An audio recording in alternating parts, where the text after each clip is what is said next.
Today we talk about Chum Kiu and what I think it means to Chum Kiu.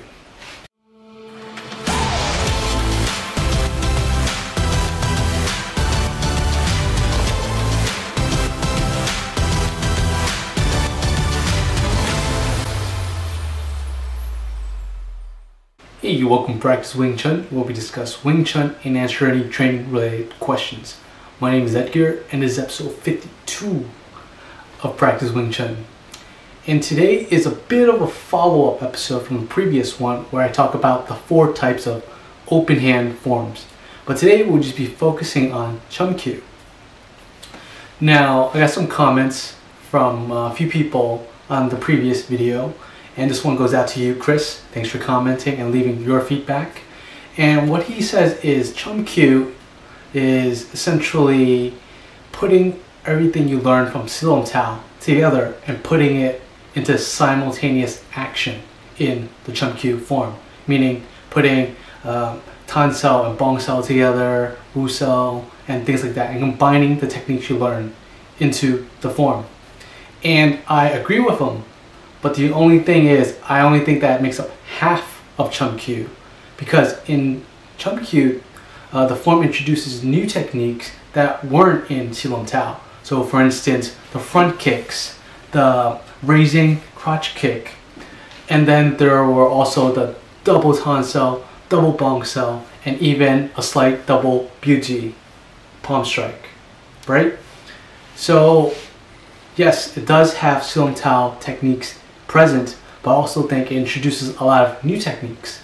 But what I think is most important about Chum Kiu is making contact and understanding that the form is used a lot to just kind of make that connection, make that contact. Because all the movements are kind of a counter strike, if you have it, to whatever the opponent throws at you.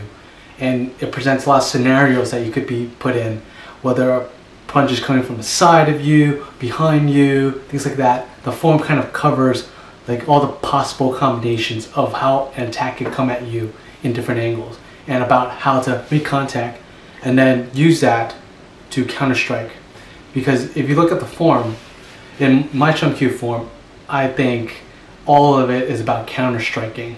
And in the previous video I mentioned that it's more defense. So I do consider counter striking as a form of defense.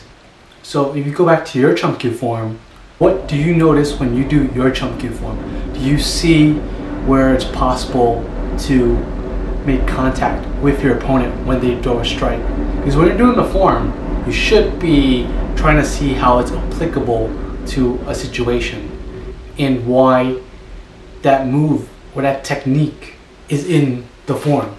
So to recap, I do believe that Silom Tao is present in Chum Kiu, and it is important to understand how to combine the techniques that you learn in the first form, in Silom Tao, into Chum Kiu.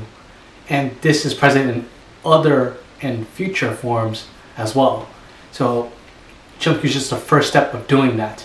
Now, in addition to that, Chum Kiu is also about defending, making contact, learning how to counter strike, and using double Tan Sao, double Bong Sao in Buji. Oh, and of course the kicks, the front kick and the crotch lifting kick, straight up to the crotch, that one. So these are my thoughts on my Chum Kiu form. What are your thoughts on yours? Please share your thoughts in the comments. So until next time, keep training.